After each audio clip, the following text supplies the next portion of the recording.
Hello guys, कैसे हो भाई? आप लोग अच्छे हो? चलिए, अच्छी बात है, अच्छे हो, बहुत बढ़िया रहने चाहिए और हमेशा ही अच्छे रहो, मैं तो यही कहूंगा। लेकिन भाई, आज की इस वीडियो के अंदर हम लोग आपको वो समझाने वाले हैं जो शायद एक क्लास 11 का क्या एकदम बिल्कुल आधार है। आधार मतलब क्या है? बेस है। ठीक है, ठीक है। तो भाई बेस है, तो आइए सर, ये बेस क्या है क्या नहीं है। चैप्टर का नाम भाई क्या है? Basic accounting terms. जी हाँ, टॉपिक का नाम क्या बेटा? Basic accounting terms. सर, ये बेसिक अकाउंटिंग टर्म्स क्या होता है? मैं आपको समझाना चाहता हूं। जब आप लोग छोटी क्लास के बच्चे थे तो आपको किसी टीचर ने बताया था कि ए फॉर एप्पल होता है, बी फॉर बॉल होता है। तो आपने उससे कुछ बोला था? आपने उससे कुछ नहीं बोला, बस आपने मान लिया कि वो ए फॉर एप्पल है, वो बी फॉर क्या है? बॉल है। लेकिन आप जैसे जैसे बड़े होते गए तो आपको वो सब चीजें क्या होंगी? समझ में आने लग गए कि हाँ, हमारे टीचर्स ने हमारे से ऐसा क्यों कहा था कि ए फॉर एप्पल क्यों होता है, क्योंकि आज उन शब्द सभी शब्दों के मीनिंग आपको समझ में आने स्टार्ट हो चुके हैं। तो भाई यही बात है अकाउंटेंसी की भी, कि अकाउंटेंसी को करने से पहले आप इसकी एबीसीडी सीख लो। आप जान लो कि आप किन किन शब्दों से आगे चल के रूबरू होने वाले हो। वो कौन कौन सी चीजें हैं जो आपको आगे चल के दिक्कत देंगी, वो कौन कौन से शब्द हैं जो आपको बार बार टीज करेंगे, छेड़ेंगे। तो आज मैं उन्हीं शब्दों के बारे में बातचीत करूंगा, क्योंकि भाई इन शब्दों को समझने के बाद आपके लिए अकाउंटेंसी बहुत क्या हो जाएगा? ईजी हो जाएगा। ठीक है भाई? तो चलिए शुरुआत करता हूं मैं आज की इस वीडियो के अंदर। देखिए क्या कहता है भाई। सबसे पहले आया भाई, हाँ, सबसे पहले मैंने क्या लिखा यहाँ पे? Financial transaction. क्या लिखा है मेरे बच्चे? Financial transaction. अब आप कहोगे सर फाइनेंशियल ट्रांजेक्शन क्या होता है? फाइनेंशियल बेसिकली हम लोग अगर बात करें तो सिर्फ हम किसकी बात करेंगे? फाइनेंशियल की बात करेंगे। बेटा फाइनेंशियल का जो प्योर मीनिंग होता है दैट इज कॉल्ड क्या बच्चे? In term of money. जी हाँ, that is called in terms of क्या है मेरे बेटा? मनी। जी हाँ, जिसको हम लोग मनी में मेजरमेंट कर सकते हैं, डेट इसको क्या बच्चे? Financial transaction. अब ट्रांजेक्शन का मीनिंग क्या होता है? सर ट्रांजेक्शन का मीनिंग क्या होता है? लेन देन। क्या मीनिंग होता है बेटा? हाँ जी, लेन देन। तो आप लोगों ने ये समझ लिया कि एक ऐसा लेन देन होगा, एक इस प्रकार का लेन देन होगा जो कि किसकी फॉर्म में होगा? मनी की फॉर्म में होगा। अब हम लेन देन क्यों करेंगे? अगर हम लेन देन करेंगे तो किस चीज का करेंगे? मैं यहां पर बात करूंगा बिजनेस के पॉइंट ऑफ व्यू से। तो कहता है कि फाइनेंशियल ट्रांजेक्शन का मीनिंग क्या था? क्या रखा है? एक्सचेंज। जी हाँ, कहता है मेरे बेटे एक्सचेंज ऑफ, जी बिल्कुल सही, गुड्स एंड क्या लिखा मैंने यहां पे? सर्विसेज। गुड्स एंड क्या आएगा? सर्विसेज इन टर्म्स ऑफ, बोलो क्या आएगा? मनी। जी, इन टर्म्स ऑफ क्या आएगा? मनी। जब हम लोग गुड्स और सर्विस का एक्सचेंज करते हैं, किसके बदले? इन टर्म ऑफ क्या? मनी के बदले। दैट इज कॉल्ड क्या मेरे बच्चे? हाँ, क्या बोलेंगे इसको हम? Financial transaction. ठीक है जी। तो इसका मतलब हमें ये चीज तो क्लियर हो चुकी है कि गुरुजी फाइनेंशियल ट्रांजेक्शन क्या होती है? गुड्स और सर्विस का एक्सचेंज किसके बदले? पैसे के बदले। या तो मैं गुड्स को बेचूंगा या फिर मैं क्या करूंगा? खरीदूंगा। या तो मैं सर्विस को प्रोवाइड करूंगा या फिर मैं सर्विस को लूंगा।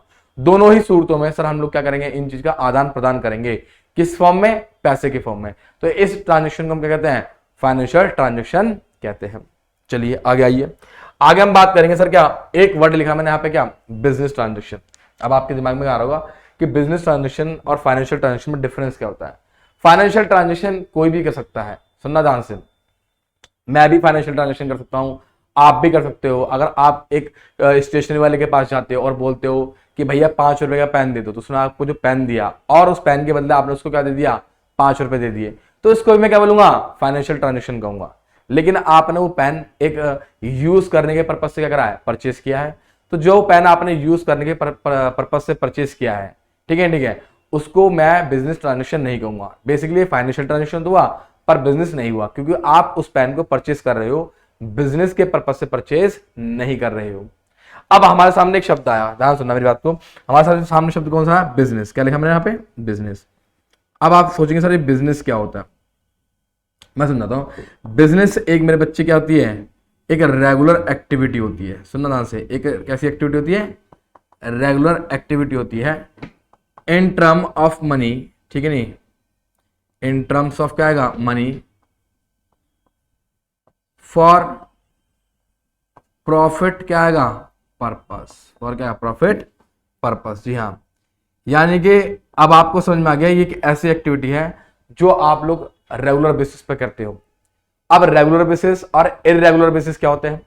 रेगुलर बेसिस में आपको समझाना चाहूंगा मेरे भाई, ध्यान सुनिए मेरे भाई, क्या कि अगर मान लो आपने क्लास 10 पास कर ली, अब क्या हो? क्लास 11th में आने वाले हो।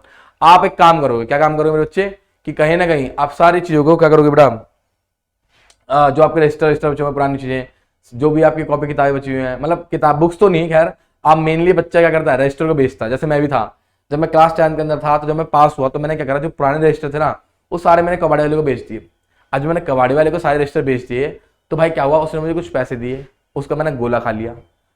अच्छा, कभी कभी मैं गोला खाता था तो कभी कभी गोला नहीं खाता था। अच्छा, मैंने क्या काम करा, वो रजिस्टर बेचे 50 रुपए के सारे, मतलब इतने सारे खट्टे रजिस्टर थे, सब बेच दिए।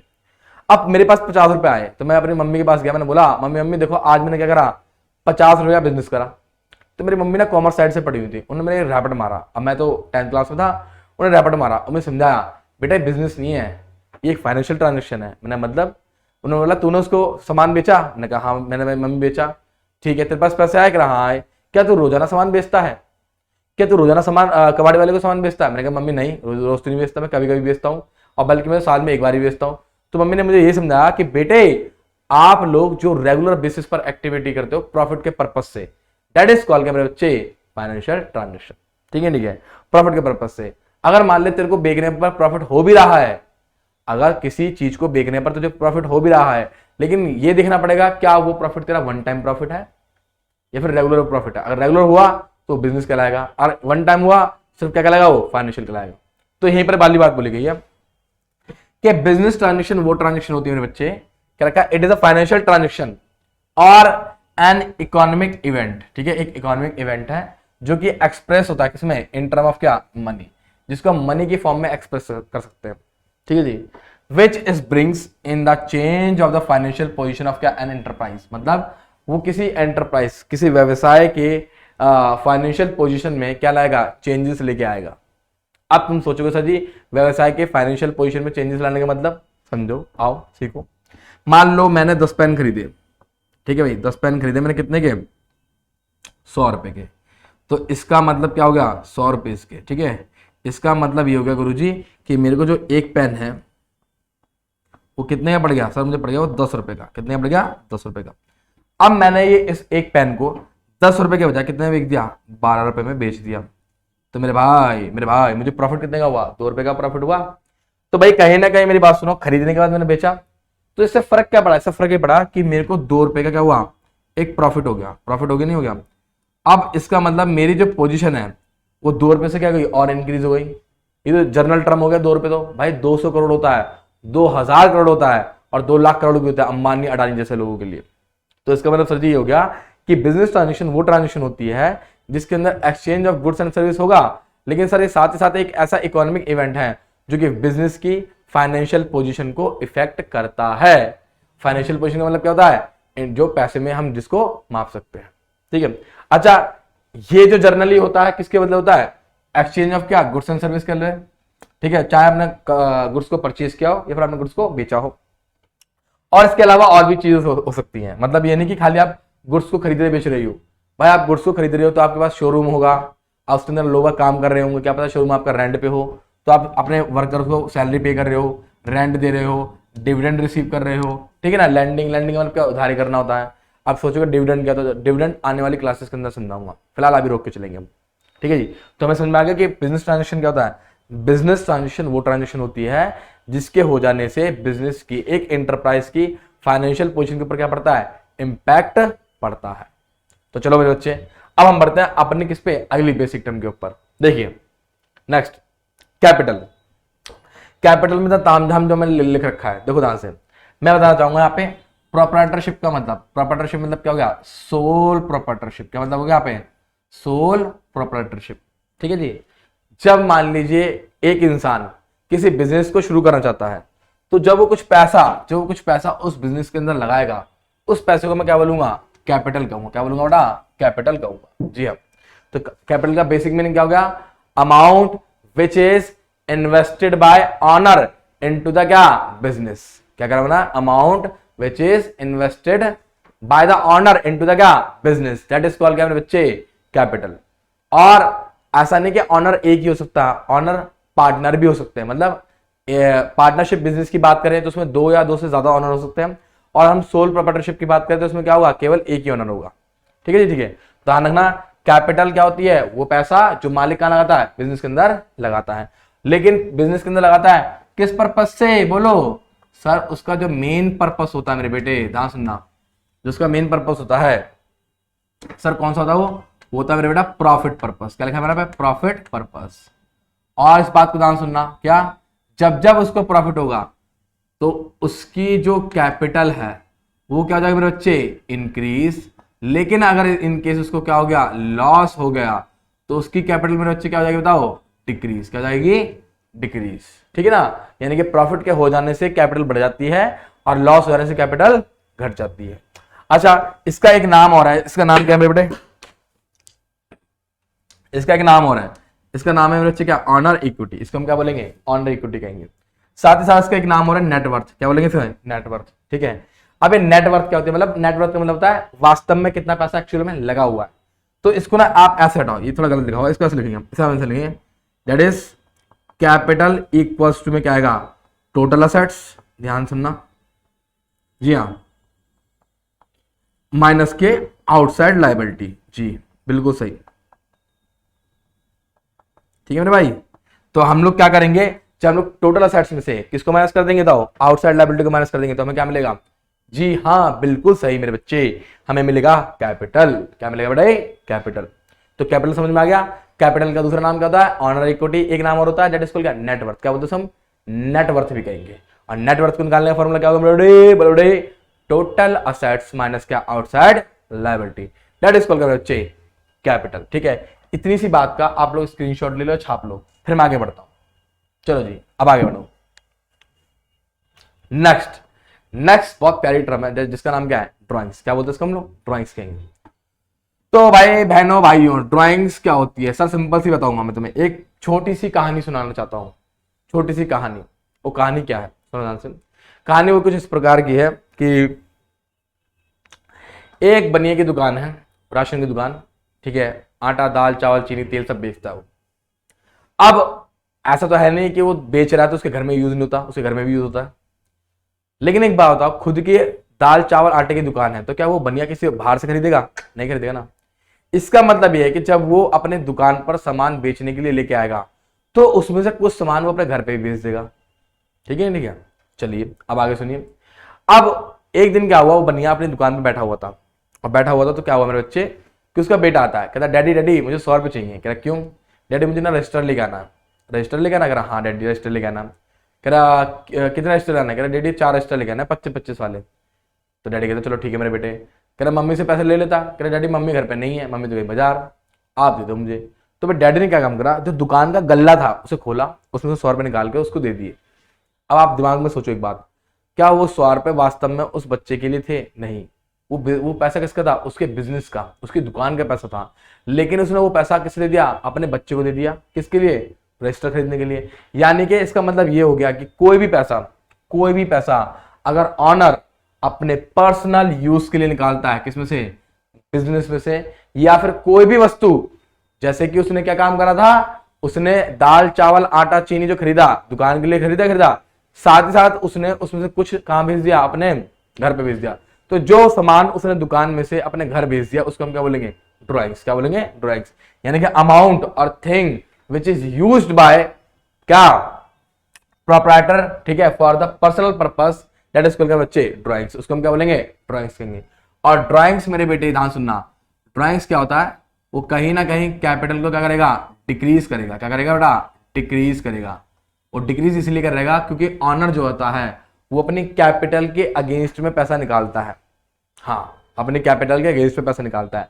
कैपिटल के अगेंस्ट में मतलब क्या है, वो कहता है कि मैंने 1 लाख रुपए लगाए थे, मुझे 5,000 रुपए की जरूरत है, तो मुझे 5,000 रुपए दे दो। बिजनेस क्या बोलता है, चल पकड़ अपने 5,000 रुपए, साइड हो जा। अब उसने कितना लगाया था पहले, 1 लाख। कितना लगाया था उसने, 1 लाख। सुनो ध्यान से, यहाँ पे लगाया, दैट इज कॉल्ड क्या, कैपिटल। ध्यान सुनिएगा, उसने लगाया कितना मेरे बेटे, 1 लाख रुपए लगाया।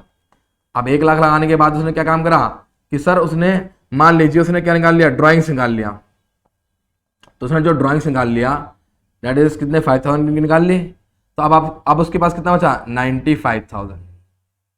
ठीक है, इसको हम क्या बोलेंगे, रिमेनिंग कैपिटल। मतलब अब उसकी बिजनेस के अंदर कितनी कैपिटल बची है, केवल बोलिए, सिर्फ 95,000 की क्या बची है, कैपिटल बची है। ठीक है जी भैया। तो इसका मतलब गुरुजी हमें एकदम क्लियर हो रहा है, एकदम मक्खन की तरह है कि ड्राइंग्स क्या होता है। ड्राइंग्स सर वो पैसा, वो चीज होती है जो कि मालिक अपने पर्सनल पर्पस के लिए निकालता है। किसमें से? बिजनेस में से। किसके लिए? बोलो बोलो बोलो, किसके लिए मेरे बच्चे? सर पर्सनल पर्पस के लिए। और कहीं ना कहीं ये क्या करेगा? कैपिटल को डिक्रीज करेगा। ठीक है जी, चलिए आगे आइए। Next, O my God Guruji liability. बच्चे लायबिलिटी में बड़ा कंफ्यूजन होती है सर, बहुत कंफ्यूजन होती है सर। आप इतने बड़े बड़े पैरा लिख देते हो, हमें बहुत कंफ्यूजन होती है। भाई मैं तुम्हें एक बात बताऊं, मैं पैरा सिर्फ तुम्हारे लिए लिख रहा हूं, ठीक है? मुझे कोई जरूरत नहीं पैरा लिखने की। अगर मैं चाहूँ ना इस चीज को बड़े आसानी से तुम्हारे मुंह पे फेंक दूं कि यार लो पकड़ो, ये होती है लायबिलिटी। लायबिलिटी पता क्या होती है? लायबिलिटी बेसिकली क्या होती है? उधारी। क्या होती है बच्चे? जी हाँ, ये उधारी होती है। ठीक है जी। It refer to the financial obligation. Financial obligation का मतलब क्या होता है? देनदारी। एक तरीके क्या होती है मेरे बच्चे? जी हाँ, देनदारी। ये एक दायित्व है, ये एक दायित्व है जो कि हमें देना है। और कैसा दायित्व है? फाइनेंशियल। फाइनेंशियल का मतलब क्या हो गया? मनी की फॉर्म में। किस फॉर्म में होगा मेरे बच्चे? हाँ, मनी की फॉर्म में। यानी कि हमें देना है, और किस में देना है? मनी की फॉर्म में देना है। विच अ बिजनेस ओज टू अदर। जो कि एक बिजनेस किससे लेता है? उधार। बोलो, उधार किससे लेता है मेरे बच्चे? जी हाँ, किससे उधार लेता है? बाहर के लोगों से, अदर पर्सन से उधार लेता है। That is amount business is liable to pay other such as loan. मान लीजिए बैंक में से हमने लोन ले लिया, हमने नहीं, बिजनेस को पैसे की जरूरत थी तो उसने बैंक से लोन ले लिया। तो क्या बैंक का लोन लेने के बाद क्या उसका पैसा वापस नहीं करेगा? बेटा करना पड़ेगा, नहीं तो बैंक वाला घर से उठा लेगा, बैंक वाला घर में घुस जाएगा। बैंक वाला क्या करेगा? घर में घुस जाएगा, और घर में घुसने के बाद क्या करेगा? तुम्हारा सामान बेच देगा। तो मेरे भाई इसका मतलब ये होगा कि लायबिलिटी वो चीज है, वो पैसा है जो कि हम लोग लेते तो उधार बाहर से हैं, लेकिन फिर बाद में उसका हमें रिपेमेंट करना पड़ता है। ठीक है, ठीक है, चलिए। अच्छा जी, और ऐसा नहीं कि सिर्फ बैंक से लोन ले सकते हैं, हम लोग गुड्स को भी क्या कर सकते हैं बेटा? उधारी में परचेज कर सकते हैं। जी हाँ, हम लोग गुड्स को भी उधारी में परचेज कर सकते हैं। अब तुम्हारे दिमाग में एक बात आएगी, सर हम लोग गुड्स को उधारी में परचेज कर सकते हैं। सर जी कैसे? मैं समझाता हूँ, देखो ध्यान से। पहली बात तो देखो गुड्स क्या होता है, समझो ध्यान से, इस चीज को समझना। सर मेरे बेटे ये एक होता है टेंजिबल आइटम। क्या होता है बच्चे? Tangible item. अब तुम्हारे दिमाग में बात स्ट्राइक करेगी, सर जी टेंजिबल आइटम होता है, क्या होता है? Which can be seen. सुनना ध्यान से, क्या लिखा मैंने? विच कैन बी क्या आएगा? सीन। और क्या है मेरे बेटे? टच। जिसको हम देख सकते हैं, जिसको हम छू सकते हैं, उसको हम क्या बोलेंगे? टेंजिबल आइटम बोलेंगे। और गुड्स क्या होता है मेरे बेटे? Use for trade. I repeat my dear, use for क्या आएगा? ट्रेड। ट्रेड का मतलब क्या हो गया? व्यापार, यानी कि लेन देन, जिसको आप खरीदते हो और क्या करते हो? बेचते हो, उसको मैं क्या बोलूंगा? गुड्स कहूंगा। ठीक है जी। अब गुड्स दो तरीके से होगा, बोलो कैसे कैसे होगा? सर एक तो होगा मेरे बेटा क्या? परचेज होगा, यानी कि पहले हम खरीदेंगे उसको, और खरीदेंगे फिर हम उसको क्या करेंगे बताओ? बेचेंगे। दैट इज कॉल्ड क्या आएगा? सेल्स। क्या आएगा? सेल्स। ठीक है, ठीक है। अब परचेज, तो परचेज दो तरह से होगी, कौन कौन सी?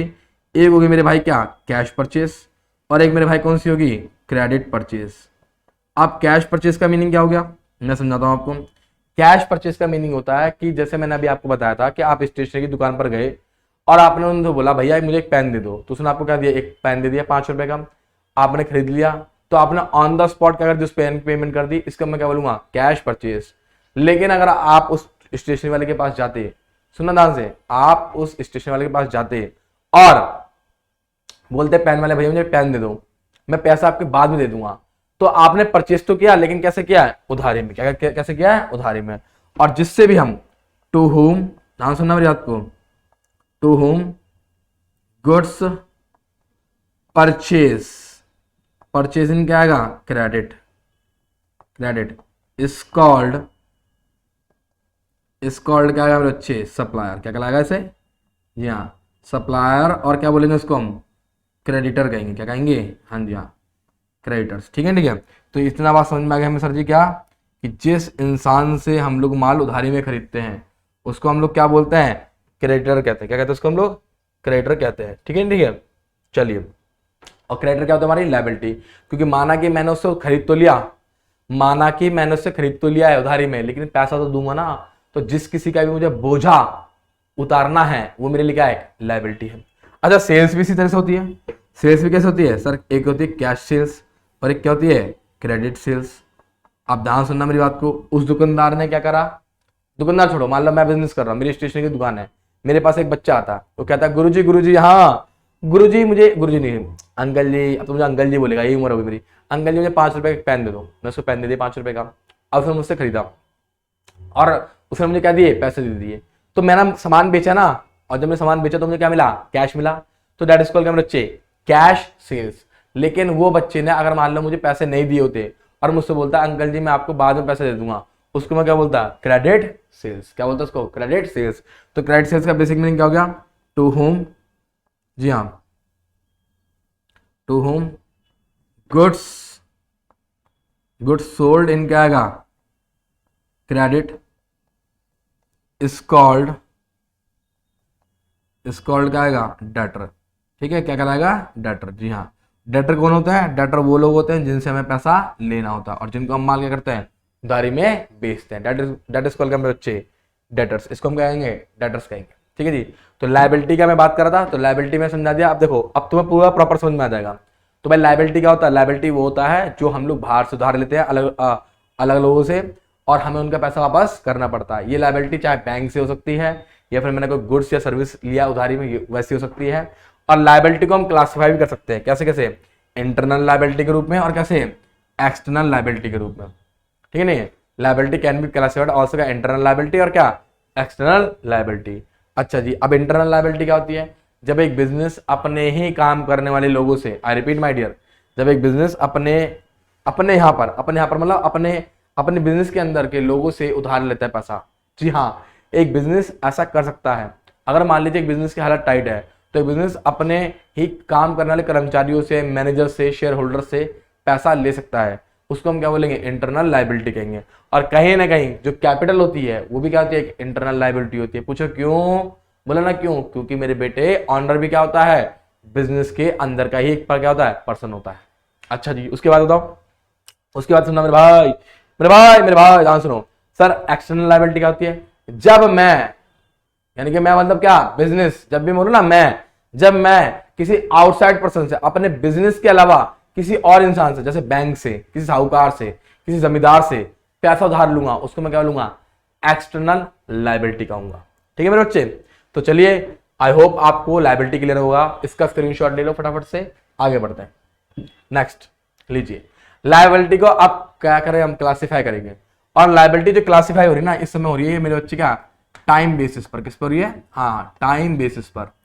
दो तरह की लायबिलिटी, एक है मेरे बच्चे नॉन करंट, एक कौन सी है, करंट। देखते हैं कि नॉन करंट कौन सी, करंट कौन सी है। देखो ध्यान से, नॉन करंट लायबिलिटी बेसिकली एक वो लायबिलिटी है मेरे बेटे, ध्यान सुनना, जिसको जिसका पेमेंट पीरियड क्या होगा, मोर देन 1 ईयर। क्या लिखा है, मोर देन 1 ईयर, मतलब ये लंबे समय की लायबिलिटी होती है। जी हाँ, I repeat my dear, that is called क्या आएगा, लंबे समय के लिए। जी बिल्कुल सही, ठीक है ठीक है, ये लंबे समय के लिए क्या आती है, लायबिलिटी होती है, जिसको हम क्या बोलेंगे, नॉन करंट लायबिलिटी कहेंगे। अच्छा, और करंट और क्या, शॉर्ट टर्म लायबिलिटी कौन सी होती है भाई, करंट और शॉर्ट टर्म लायबिलिटी का मतलब क्या हो गया कि जिसका पेमेंट पीरियड क्या होगा, विद इन क्या होगा, 12 मंथ्स, मतलब ये होती है छोटे समय के लिए। शॉर्ट टर्म मतलब छोटे टाइम के लिए, ये लिख दो, जी हाँ, छोटे टाइम के लिए, छोटे समय के लिए। अब छोटे समय का मतलब क्या हो गया, with in 12 months, with in क्या, 12 मंथ्स, यानी कि 12 महीने में, यानी कि 1 साल के अंदर अंदर जिन लायबिलिटीज का मैं पेमेंट कर दूंगा वो क्या कहलाएंगे, मेरी शॉर्ट टर्म लायबिलिटी कहलाएंगी। और जिनका पेमेंट पीरियड क्या होगा, 1 साल से ज्यादा होगा, डेट इज कॉल्ड क्या, long term liability. Long term liability का सबसे बेस्ट एग्जांपल मैं बताऊंगा, बैंक लोन। फिलहाल आप समझेंगे केवल बैंक लोन, जी हाँ, क्योंकि आपको यही मालूम है आस पड़ोस में बैंक लोन। और ये लिखा हुआ ना लॉन्ग टर्म लोन्स और डिवेंचर्स, तो डिवेंचर्स के बारे में बात में करेंगे। बैंक लोन या फिर long term loan. Long term loan आप ऐसे सोचो, जैसे आप ये सोच लो, आपने सुना होगा होम लोन होता है। होम लोन कितने साल का होता है, 10 साल का, 15 साल का, तो उसे हम क्या बोलते हैं मेरे बच्चे, लॉन्ग टर्म लोन कहते हैं। अच्छा, आपने सुना होगा short term loans. Short term loans में जैसे आप मान लो, शॉर्ट टर्म लोन्स का मतलब समझो, जैसे अभी मैंने बताया ना कि गुड्स को हमने कैसे परचेस करा, उधारी में, तो उधारी में जिससे परचेस करा, दैट इज कॉल्ड क्या, क्रेडिटर। क्या बोलते हैं जिसको हम लोग क्या बोलते हैं, क्रेडिटर्स कहते हैं। तो क्रेडिटर की जो पेमेंट होती है सर, वो भी क्या होती है, विद इन क्या होती है, 12 मंथ्स। जी हाँ, क्या होती है, 12 मंथ्स के अंदर अंदर होते हैं, क्योंकि कोई भी क्रेडिटर हम लोगों को उधार माल तो बेचेगा, लेकिन वो अपना पेमेंट जो है वो 1 साल के अंदर अंदर हमसे ले लेगा। तो मोटे मोटे तौर पे, छोटे छोटे तौर पे हमें ये बात समझ में आ गई कि लॉन्ग टर्म लायबिलिटी क्या होती है, लंबे समय की होती है। शॉर्ट टर्म लायबिलिटी क्या होती है, छोटे समय की होती है। जिनका पेमेंट पीरियड 1 साल से ज्यादा का होगा वो क्या कहलाएगा, नॉन करंट। और जिनका पेमेंट पीरियड क्या होगा, 1 साल से कम का होगा या फिर 1 साल के अंदर अंदर होगा, डेट इज कॉल्ड क्या, शॉर्ट टर्म। ठीक है। तो long term short term clear हो गया। चलो अच्छी बात है, बहुत बढ़िया। यार ऐसे बच्चे मुझे चाहिए जो मेरी बात को बिना चू चपड़ करे एकदम सुने। इतने प्यारे बच्चे हो तुम लोग, मैं तुम्हें क्या बताऊँ कसम से, दिल खुश हो जाता तुम्हें पढ़ाने में, क्योंकि तुम मुझसे कुछ कह नहीं पाते, तुम बस मुझे सुनते रहते हो। ठीक है। और कमेंट में गाली मत लिख देना कोई सा भी, ठीक है। बहुत अच्छा पढ़ाता हूँ मैं, ठीक है। अभी तुम्हें टैलेंट देखने को मिलेगा मेरा, बहुत बड़े टैलेंटेड हूँ। चलो जी आ गया हूँ, आगे बढ़ते हैं। आइए नेक्स्ट देखिए क्या कहता है हमारे से। ओ माई गॉड असेट्स आ गया। ओ माई गॉड गुरुजी असेट आ गया। ओ भाई साहब अब असेट्स बड़ी तगड़ी चीज है। असेट्स का बेसिक मीनिंग क्या होता है यार, सिंपल सी बात है, दैट इज कॉल्ड प्रॉपर्टी। इसको हम संपत्ति कह सकते हैं। जी हाँ संपत्ति, क्या कह सकते हैं, संपत्ति। जी हाँ पति पत्नी नहीं है, दैट इज कॉल्ड क्या, संपत्ति। संपत्ति मतलब जिसको आप लोग एक्वायर करते हो, किस पर्पज से, बिजनेस को चलाने के पर्पज से, यानी कि operating revenue, earn operating revenue, earn. जी हाँ मतलब अर्न मतलब कमाना, और क्या कमाना, ऑपरेटिंग रिवेन्यू कमाना। ठीक है जी, ठीक है। आप इसको बिजनेस को चलाने के पर्पज से क्या करते हो, हाँ एक्वायर, एक्वायर मतलब क्या होता है, प्राप्त करना है, फिर क्या कहते हो, क्या कह सकते हो उसको, खरीदना, दैट इज कॉल्ड क्या बच्चे, हाँ असेट। क्या कहलाएगा ये, असेट। अच्छा असेट्स की भी 3 कैटेगरी है, तो असेट्स समझ में आ गया। अब असेट्स क्या होती है, बिल्डिंग, प्लांट, मशीनरी, फैक्ट्री वैक्ट्री, सब कुछ क्या कहलाएगी हमारी, असेट्स कहलाएगी। ठीक है। जो भी जिस पर भी बिजनेस का क्या हक है, जिस पर बिजनेस का क्या अधिकार है, वो सब क्या कहलाएगी, उसके लिए संपत्ति कहलाएगी। ठीक है मेरे भाई। अब आ जा, अब मेरी बात को थोड़ा ध्यान समझियो। क्या कहता है हमारे से, कहता है गुरुजी असेट्स को हम क्लासिफाई कर सकते हैं 3 वे में। पहला कौन सा है, नॉन करंट, दूसरा कौन सा है, करंट, और तीसरा कौन सा है, फिक्टिशियस। जी 3 कैटेगरी, बड़ी बेहतरीन कैटेगरी है, और तीनों कैटेगरी अपने आप में एकदम अव्वल दर्जे की बदमाश कैटेगरी है। देखो पहली कैटेगरी का नाम है कौन सा, नॉन करंट। लीजिए हम नॉन करंट की बात करेंगे, तो नॉन करंट असेट्स, सुनिए ध्यान से, क्या नॉन करंट असेट्स कौन सी होती हैं, जो बेसिकली हम लोग बिजनेस के लिए खरीदते हैं, पर किसके लिए, रीसेलिंग पर्पस के लिए नहीं खरीदते। मतलब हमने अगर खरीदा ना, तो हमने उसको यूज करने के पर्पस से क्या करा है, खरीदा है, ना कि बेचने के पर्पस से। अगर मान लो मैंने ये बोर्ड खरीदा, ये बोर्ड भी क्या मेरी लॉन्ग टर्म असेट्स है, क्या मेरे बच्चे, मेरी क्या लॉन्ग टर्म असेट्स है। तो जो मेरी लॉन्ग टर्म असेट्स है, इसको मैं खरीद रहा हूं, तो मैं किस पर्पस से खरीद रहा हूं, ताकि मैं इससे बिजनेस चला सकूं, ना कि मैं इसको बेच सकूं। तो जितने भी नॉन करंट असेट्स होती है, उन सबको हम लोग सिर्फ एक ही पर्पस से परचेज करते हैं, फिर एक्वायर करते हैं, दैट इज कॉल्ड क्या, फॉर क्या, जनरेटिंग रिवेन्यू, या फिर कह लो क्या, बिजनेस पर्पस। जी हाँ ये रहा, टू इंक्रीज क्या, अर्निंग कैपेसिटी। ठीक है। और किसके लिए, बिजनेस के ऑपरेशंस के लिए। यानी कि सर क्लियर हो चुका है कि नॉन करंट असेट्स हमें बिजनेस के नॉर्मल ऑपरेशंस के लिए होती हैं, साथ ही साथ इसका पर्पस क्या होता है, इसको हमें बेचना नहीं है, इसको हमें यूज करके अपनी अर्निंग को कमाना है। और इसको हम लोग और भी क्लासिफाई कर सकते हैं, कैसे कैसे, 2 तरह से। एक है फिक्स्ड असेट्स, ठीक है, दूसरा क्या है बच्चे, मतलब ऐसे दूसरा क्या है, non current investment, long term loans and advances and other क्या, नॉन करंट असेट्स। अब तुम्हारे दिमाग में एक बात स्ट्राइक करेगी, गुरुजी कैसा बोल रहे हो, फिक्स्ड असेट्स क्या होती है, नॉन करंट इन्वेस्टमेंट क्या होती है, लॉन्ग टर्म लोन्स क्या होते हैं, एडवांसेस क्या होते हैं ना। भाई देखो जिस प्रकार से हम लोग उधारी लेते थे, तो क्या पता कोई हमसे उधार ले ले, है ना। जैसे मैंने उधार लिया, तो भैया मुझे देना पड़ेगा, तो क्या पता किसी ने मुझसे उधार लिया, अब उससे मैं लूंगा, तो जिससे भी मैं लूंगा वो मेरे लिए क्या कहलाएगा, पैसा, कैश। कैश क्या होता है हमारा, संपत्ति होता है, असेट्स होता है। ठीक है। लेकिन ये कौन से पर्पज से होगा, लॉन्ग टर्म पर्पज से। जी हाँ लॉन्ग टर्म पर्पज से, कोई हमसे उधार ना लॉन्ग टर्म और शॉर्ट टर्म दोनों पर्पज से ले सकता है। अगर लॉन्ग टर्म पर्पज से लिया, दैट इज कॉल्ड क्या, इसको हम क्या बोलेंगे, नॉन करंट असेट्स कहेंगे। शॉर्ट टर्म पर्पज से लिया, दैट इज कॉल्ड क्या, करंट असेट्स कहेंगे। आ जाओ मेरे बेटे, अब इसके बारे में थोड़ी और बातचीत कर लेते हैं कि फिक्स्ड असेट्स क्या होती है। फिक्स्ड असेट्स क्या होती है, ध्यान सुनो। फिक्स्ड जो होती है बेसिकली एक ऐसी असेट्स होती है जिसका मेन पर्पस क्या होता है, हमारी अर्निंग कैपेसिटी को इंक्रीज करना, दैट इज कॉल्ड बच्चे फिक्स्ड असेट्स। ठीक है। अच्छा, और फिक्स्ड असेट्स को हम 2 कैटेगरी में क्लासिफाई कर सकते हैं। कौन कौन सा, पहला कैटेगरी है टेंजिबल, दूसरा कौन सा है, इनटेंजिबल। अब तुम सोचोगे सर जी टेंजिबल और इनटेंजिबल ये क्या हुआ। टेंजिबल वो हो गया जिसका एक फिजिकल एग्जिस्टेंस होगा। टेंजिबल वो होगा बेटा जिसको आप देख सकते हो, जिसको आप छू सकते हो, जिसको आप टच कर सकते हो, दैट इज कॉल्ड क्या, टेंजिबल। क्या कहलाएगा, टेंजिबल। जी हाँ, जो सोच रहे हो वो मत सोचो, ठीक है, बिल्कुल गलत मत सोचो, मेरी भावना को समझो मैं क्या कह रहा हूँ। टेंजिबल जिसको विच कैन बी सीन, और क्या टच, इस भाई को मैं छू सकता हूँ ना, इसको मैं टच कर सकता हूँ, नहीं कर सकता, दैट इज कॉल्ड क्या, टेंजिबल। और ये कौन सी होंगी, लॉन्ग टर्म पर्पज से होंगी। है ना। जस्ट लाइक क्या, लैंड, बिल्डिंग, फर्नीचर, ईटीसी, ये सब हमारी क्या कहलाएगी मेरे बेटे, बोलो हाँ, टेंजिबल असेट्स कहलाएगी। एक वर्ड और क्या, इंटेंजिबल। अब गुरुजी तुम कहोगे सर इंटेंजिबल क्या होता है, मेरे बेटे इंटेंजिबल वो होता है जिसको ना मैं देख सकता हूं, जिसको ना तो मैं छू सकता हूं, जिसको ना तो मैं टच कर सकता हूं, दैट इज कॉल्ड क्या, इंटेंजिबल। जो आप ख्यालों में सोचते रहते हो ना, बढ़िया बढ़िया चीजें, मैं उन्हीं की बात कर रहा हूँ, वो सब इंटेंजिबल है। ख्याली पुलाव बनाते रहते हो, है ना, कटरीना करीना ले, कटरीना कौन ले गया, ले नहीं, ले विक्की कौशल, तो बस अब विक्की कौशल को छोड़, तू विक्की कौशल बन मेरे भाई, ठीक है। चल देख, इंटेंजिबल जिसका कोई भी फिजिकल एग्जिस्टेंस नहीं है, लेकिन फिर भी कहीं ना कहीं हमारी संपत्ति है। पूछो कैसे, जैसे नाम, गुडविल, जी हाँ, सबसे बेस्ट एग्जांपल क्या है, गुडविल है। गुडविल का मतलब सर क्या हो गया, रेपुटेशन ऑफ बिजनेस। लीजिए आइए बातचीत करते हैं इसके बारे में, हम लोग थोड़ी सी बातचीत करेंगे। गुडविल क्या होता है सर, दैट इज कॉल्ड क्या आएगा, रेपुटेशन ऑफ क्या आएगा, बिजनेस। यानी कि बिजनेस की रेपुटेशन को हम लोग क्या बोलेंगे बताओ, गुडविल कहेंगे। अब तुम सोचोगे बिजनेस की रेपुटेशन भला उसकी संपत्ति कैसे हो सकती है, क्यों नहीं हो सकती भाई, क्यों नहीं हो सकती। एक बात बताओ मेरे को, अब यार डोमिनोज वाले ने जो नाम कमाया है, अगर मान लो तुमको उसको फ्रेंचाइजी खरीदनी हो, तो भाई वो अपना नाम बेचेगा नहीं बेचेगा। यहाँ जैसे बहुत से आपने सुने होंगे, एप्पल ले लो, सैमसंग ले लो।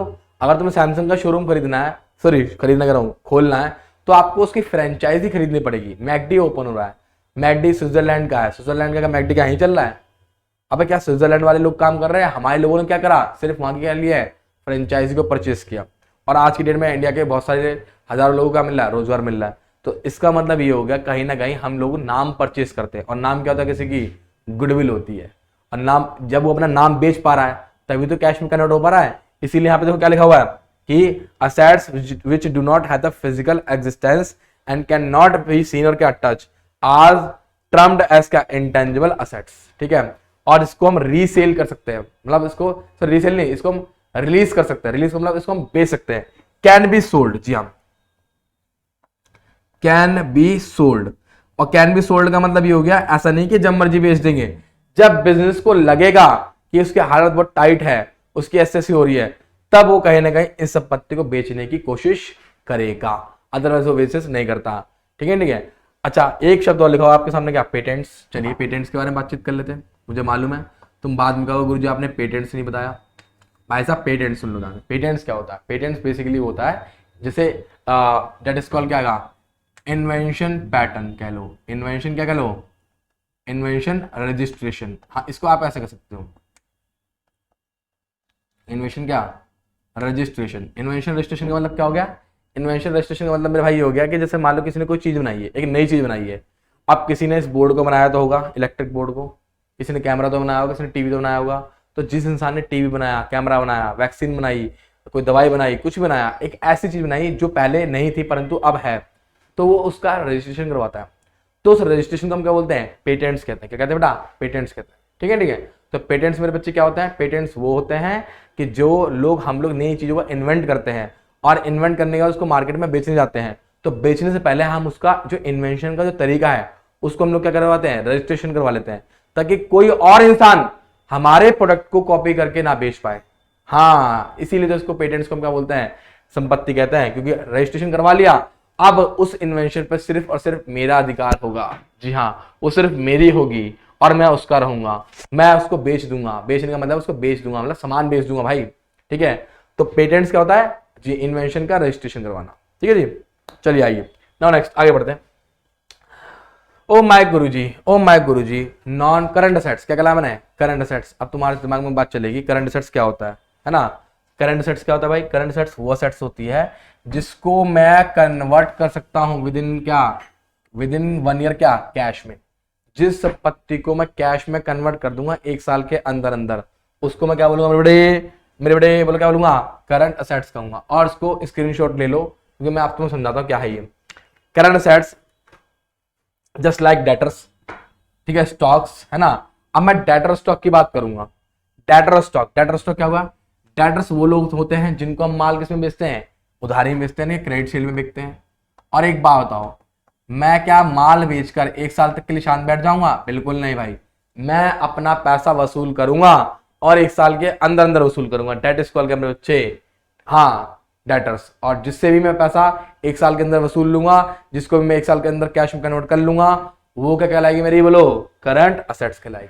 ठीक है मेरे भाई, चलिए अच्छी बात है। अच्छा स्टॉक वही माल खरीद कर ले, माल खरीद कर लिया है तो माल खरीद कर लाके क्या हम रख लेंगे उसको, अरे नहीं भाई उसको हम बेचेंगे, जब बेचेंगे तब कैश में कन्वर्ट होगा तो पैसा आएगा।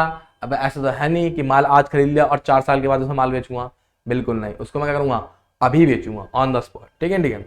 अच्छा चाय पियोगे, 2 मिनट रुक जाओ, 2 मिनट बस, छोटी चाय पी लूँ, है नहीं, आ जाओ। देखो चाय बड़ी मस्त लग रही है, मजा आ गया। देखो भाई, अच्छा जी प्रीपेड एक्सपेंस के बारे में बातचीत कर लेते हैं। प्रीपेड एक्सपेंस क्या होता है, देखो मैं आता हूँ प्रीपेड एक्सपेंस पता क्या होता है, सिंपल सी लैंग्वेज में अगर हम प्रीपेड एक्सपेंस को कहें तो ऐसा कह सकते हैं, विच इज नॉट अकर, जी हाँ विच इज क्या लिखा मैंने यहाँ पे, नॉट क्या लिख दिया अकर्ड, बट क्या लिख दिया मैंने पेड, मतलब एक ऐसा खर्चा जो अभी हुआ तो नहीं है परंतु इसका मैंने पेमेंट कर दिया, इसका मैंने पेमेंट कर दिया, डेट इज कॉल्ड क्या बच्चे, प्रीपेड एक्सपेंस। देखो चाय गिर गई मेरी तुम्हारे चक्कर में,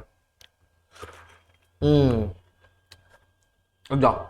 अब देखो क्या कहता है, जैसे आप लोग ट्यूशन पहुंचे, आप ट्यूशन के फर्स्ट डे पहुंचे और सेकंड डे आपने ट्यूशन की फीस पे कर दी, क्या आपने पूरा महीने पढ़ा, नहीं पढ़ा ना, यानी कि एडवांस पेमेंट, इसको हम क्या बोल सकते हैं, advance payment of any expense, of क्या आएगा, एनी एक्सपेंस। ठीक है ठीक है, एडवांस पेमेंट ऑफ क्या आएगा, एनी एक्सपेंस, यानी कोई भी खर्चा है जिसका आप एडवांस में पेमेंट कर दोगे, that is called prepaid expense. और उसका यूज करंट असेट्स का मतलब क्या होता है, करंट असेट्स का मतलब ये होता है कि आप उसका जो बेनिफिट है, बेनिफिट जो है विद इन 1 ईयर, क्या लिखा मैंने यहाँ पे, विद इन 1 ईयर, आप उसका बेनिफिट 1 साल के अंदर अंदर ले लोगे, दैट इज कॉल्ड मेरे बच्चे करंट असेट्स। ठीक है भाई, ध्यान है ना, तो करंट असेट्स समझ में आ गया होगा। कि वो असेट्स ध्यान रखना जिसको मैं कन्वर्ट कर सकता हूँ कैश में, दैट इज कॉल्ड मेरे बच्चे करंट असेट्स, और या फिर जिसका मैं बेनिफिट क्या ले लूंगा 1 साल के अंदर अंदर ले लूंगा, दैट इज कॉल्ड क्या, करंट असेट्स। ठीक है भाई, अब आ जाओ नेक्स्ट, ये सबसे बड़ी चिरांद है। पता है क्यों, ये सबसे बड़ी चिरांद इसलिए है क्योंकि बच्चा सबसे ज्यादा इसमें कंफ्यूजन है, इंटेंजिबल फिक्टिशियस। अबे घबराते क्यों हो, सुनो ध्यान से। फिक्टिशियस पता क्या होता है, फिक्टिशियस असेट्स वो होती है जो एक तरह का एक एक्सपेंस होता है, ठीक है, क्या होता है, एक तरह का एक्सपेंस यानी कि खर्चा होता है, ठीक है, विच हैव नॉट एनी क्या आएगा, रीसेल वैल्यू, क्या आएगा, नॉट क्या आएगा, नहीं क्या, रीसेल वैल्यू। ठीक है, रीसेल क्या आ गया, वैल्यू, मतलब जिसकी कोई रीसेल वैल्यू नहीं होती है। ठीक है ठीक है, ध्यान सुनना, मतलब ये हो गया मेरे बेटे कि ये एक ऐसा खर्चा है जिसको मैं दोबारा बेचकर पैसा प्राप्त नहीं कर सकता। जैसे पेटेंट्स था, तो पेटेंट्स में क्या था, बंदे ने इन्वेंशन करी, अपनी इन्वेंशन को रजिस्ट्रेशन करवाया, लेकिन कल को वो आगे चल के अपनी इन्वेंशंस को बेच सकता है किसी और को, अपने इन्वेंशन का रजिस्ट्रेशन बेच सकता है, लेकिन ये ऐसे एक्सपेंस होते हैं जिनको बेच नहीं सकता, बस ये क्या होंगे, रिटर्न ऑफ होंगे। क्या होंगे बेटा, रिटर्न ऑफ। और ये एक ऐसे खर्चे होते हैं, सुनना बहुत ध्यान से, जो होता तो एक बार है लेकिन इसका बेनिफिट आने वाले क्या 2-3 सालों तक हमें मिलता है। कितने साल तक, 2-3 सालों तक। जैसे मैं बात कर लूं एडवर्टीजमेंट की बात कर लूं, तो एडवर्टीजमेंट एक ऐसा खर्चा है जो होगा तो 1 साल, होगा तो सिर्फ 1 ही साल, लेकिन उसका बेनिफिट क्या होगा, आने वाले क्या 2-3 सालों तक मिलेगा। जैसे मान लीजिए मैंने एक ऐड करा किसी कोचिंग का, ठीक है भाई, जब मैंने किसी कोचिंग का ऐड करा तो जो बोर्ड लगवाया, अब ध्यान सुनना मेरी बात को, बोर्ड चला मेरे बेटे क्या 2 से लेके 3 साल तक चला। अब जो स्टूडेंट थे उस बोर्ड को देख देख कर मेरे घर पर आएंगे, और जब घर पर आएंगे तो उनको पढ़ाऊंगा तो मेरे पास क्या होगी, रेवेन्यू जनरेट होगी। तो कहीं ना कहीं ये मुझे समझ में आ गया कि ये इस प्रकार के खर्चे होते हैं जो बेनिफिट क्या देंगे, आने वाले 2-3 साल तक देंगे। ठीक है, बेनिफिट देंगे। लेकिन अगर तुमने जो खर्चा एडवर्टीजमेंट पे कर दिया, क्या उस एडवर्टीजमेंट को आप बेचकर दोबारा पैसा प्राप्त कर सकते हो, बिल्कुल भी नहीं, क्योंकि वो आपने ऐड करा था अपनी कंपनी के नाम पर, अपने कोचिंग के नाम पर, आप उसको बेचने जाओगे, कबाड़ी वाला आपको देगा 100 या 200 रुपए, लेकिन आप उसको किसी बड़े ब्रांडेड कंपनी को नहीं बेच सकते। ऐड की बात कर रहा हूं, सिर्फ ऐड की। और यहाँ पे देखो क्या कहता है, यहाँ पे कहता है these are those assets which are neither tangible nor क्या इंटेंजिबल, ना तो ये टेंजिबल है ना तो ये इंटेंजिबल है, मतलब these are the losses not return of in a year in which they are incurred. मतलब ये वो लॉसेस हैं जिनको हम उस साल खर्चों में नहीं दिखाते हैं जिस साल ये हुए हैं, बल्कि आने वाले सालों में भी दिखाते हैं। हाँ, मतलब जैसे ऐड हो गया, अब ऐड में 50,000 रुपए लगे मेरे, ऐड में मेरे कितने लगे 50,000 रुपए लगे। तो जो 50,000 रुपए मैंने ऐड पर लगाए हैं वो ऐड चला मैं कितने साल, 3 साल, या फिर चलो 4 साल चल गया, 4 साल चल गया। तो 4 साल के हिसाब से ये जो 50,000 रुपए है अगर आप डिवाइड करोगे कितना आ गया 12,500। मतलब कि सर ये हो गया कि कहीं ना कहीं इस ऐड से मुझे 4 साल तक इनकम मिलेगी, प्लस ये जो ऐड है आने वाले 4 साल तक चलेगा। तो ये 1 साल का खर्चा नहीं है, ये आने वाले पूरे 4 साल का खर्चा है। ठीक है, ठीक है, चलिए आओ मेरे प्यारे बच्चों, क्लियर हो गया।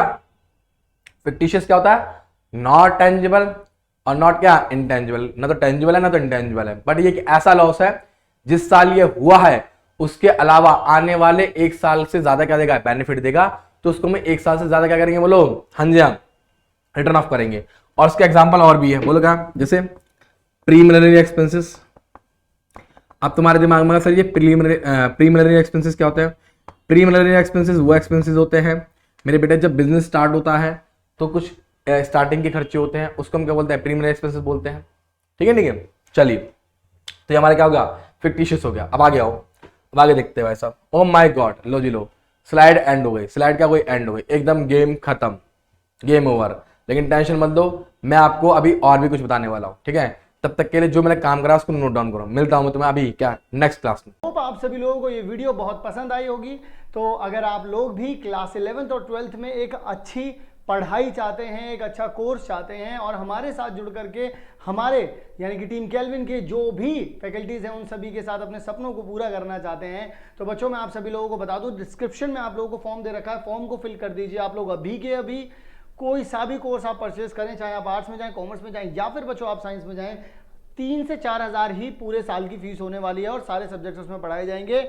और बच्चों जो कोर्स होगा उसमें क्या मिलेगा, सिर्फ डेली क्लासेस नहीं, डीपीपीज मिलेंगे जिसमें आप लोग हर एक डीपीपी से आप लोगों का लेवल जो है वो नेक्स्ट हो जाएगा।